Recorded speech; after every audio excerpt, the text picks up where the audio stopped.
আল্লাহ পাকই হচ্ছেন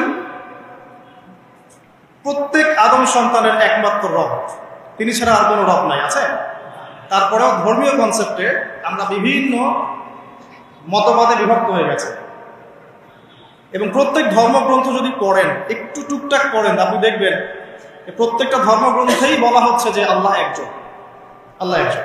যে কোনো ধর্মগ্রন্থ হাতে নেন, দেখবেন আল্লাহ একজন। শুধু তাই নয়, বড় বড় রিলিজিয়নগুলোর রিলিজিয়াস স্ক্রিপচার্স যেগুলো আছে, ধর্মগ্রন্থ যেগুলো আছে, সেখানে মুহাম্মদ সাল্লাল্লাহু আলাইহি ওয়াসাল্লাম যে শেষ নবী সেটাও বলে দেয়া আছে। তাহলে এরপরেও এত শততা বিভক্ত কেন আমরা? কারণ আমাদের মধ্যে দুটো স্বভাব ঢুকে গেছে। ইবলিসের স্বভাব, সেটা হচ্ছে আবা ওয়াস্তাকবার, আমরা অস্বীকার করছি এবং অহংকার প্রদর্শন করছি, সত্যকে প্রত্যাখ্যান করছি। আবার মুসলিমদের মধ্যে তাকিয়ে দেখবেন, এখানেও হাজারটা দলাদলি আছে, মানুষ হাজারটা দলে বিভক্ত, এক এক দলের এক এক কনসেপ্ট। যদিও আল্লাহ এক, কোরআন এক, নবী এক, তারপরেও বুঝের পার্থক্য। এক একজন, কেউ হয়েছে মুরজিয়া, কেউ হয়ে গেছে জাবারিয়া, কেউ হয়েছে কাদারিয়া, কেউ হয়ে গেছে শিয়া, কেউ হয়ে গেছে খারজি, হ্যাঁ, কেউ মুতাজিলা। বিভিন্ন মানুষ বিভিন্ন দলে বিভক্ত হয়ে গেছে। মুসলিমদের মধ্যেই, মুসলিমদের মধ্যে কেউ বলছে যে কালিমা লা ইলাহা ইল্লাল্লাহ পড়লেই যথেষ্ট, আমলের প্রয়োজন নাই, এদেরকে বলে মুরজিয়া। মুসলিমদের মধ্যে কিছু মানুষ বলছে কবিরা গুনাহ করলেই তাকে হত্যা করা যাবে, এরা হচ্ছে এই জেনারেশনের বা এই যুগের খাওয়ারেজ, মানে যারা মনে করে কবিরা গুনাহ করলেই মানুষ কাফের হয়ে যায়, তাকে হত্যা করা জায়েজ। এদেরকে পুঁজি করেই ইসলামের নামে সন্ত্রাসবাদী কর্মকাণ্ড ছড়ানো হয়েছে, এই কনসেপ্টের মানুষদেরকে পুঁজি করে। মুসলিমদের মধ্যেই কিছু মানুষ বলছে তাকদীর বলতে কিছু নাই, মানুষ নিজেই তার ভাগ্যের নিয়ন্ত্রণ, এদেরকে বলা হয় কাদারিয়া। মুসলিমদের মধ্যে কিছু মানুষ বলছে যে ভাগ্যে যা আছে শুধু তাই হবে, আমার কর্মের কোনো স্বাধীনতা নাই, অদৃষ্টবাদী, এদেরকে বলা হয় জাবারিয়া। মুসলিমদের মধ্যে কিছু মানুষ আলী রাদিয়াল্লাহু আনহুকে নিয়ে বাড়াবাড়ি করছে এবং বড় বড় সাহাবীদেরকে গালি দিচ্ছে। রাফেজি আছে, মুতাজিলা, এরা কেমন? অতি যুক্তিবাদী, যুক্তি দিয়ে যেটা বুঝে আসবে কোরআন সুন্নাহ সেটুকুই গ্রহণ করবে, এর বাইরে যাবে না, মুতাজিলা।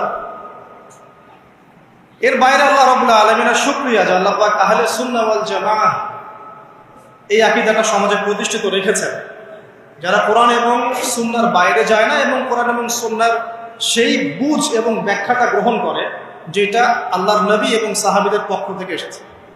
এটা হচ্ছে আহলে সুন্নাহ ওয়াল জামাআহ। এই কথাটা নবী সাল্লাল্লাহু আলাইহি ওয়াসাল্লাম বলেছেন হাদিসে, যে মুসলিম উম্মাহ ৭৩টা দলে ভাগ হয়ে যাবে, যার একটা দল মাত্র জান্নাতি, বাকি সবাই জাহান্নামী। এই গেল ধর্মীয় দলাদলির কথা।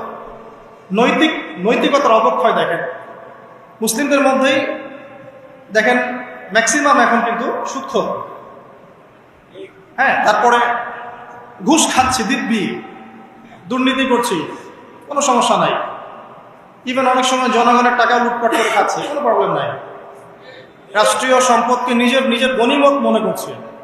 আমি গতকাল রাতেও এই হাদিসটা আবার পড়েছিলাম। কিয়ামতের আলামতগুলোর মধ্যে এটা অন্যতম একটা, যে রাষ্ট্রীয় সম্পদকে মানুষ নিজের সম্পদ মনে করে খাওয়া শুরু করবে। মানুষ দান সদকা এবং যাকাতটাকে নিজের উপর বার্ডেন মনে করবে। এটা কি বোঝা? যাকাতের বোঝা। এখানে 10টা-12টা কথা আছে। মানুষ খামর মানে মদ, মাআজিফ মানে বাদ্যযন্ত্র, তারপরে জুয়া, তারপরে জিনা, এগুলোকে মানুষ হালাল মনে করবে, হালাল মনে করে নিবে, মদ পান করবে, নাম অন্য দিবে। আমানতদার ব্যক্তি হয়ে যাবে খেয়ানতকারী, আর প্রত্যেক খেয়ানতকার ব্যক্তিকে মানুষ মনে করবে আমানতদার। তো নৈতিক অবক্ষয়টা দেখেন, যে মুসলিম হিসেবে জন্মগ্রহণ করার পরে, কোরআন সুন্নাহ হাতে পাওয়ার পরেও আমরা এখন সুদ খাচ্ছি দিব্যি, এটা কোনো ব্যাপার না।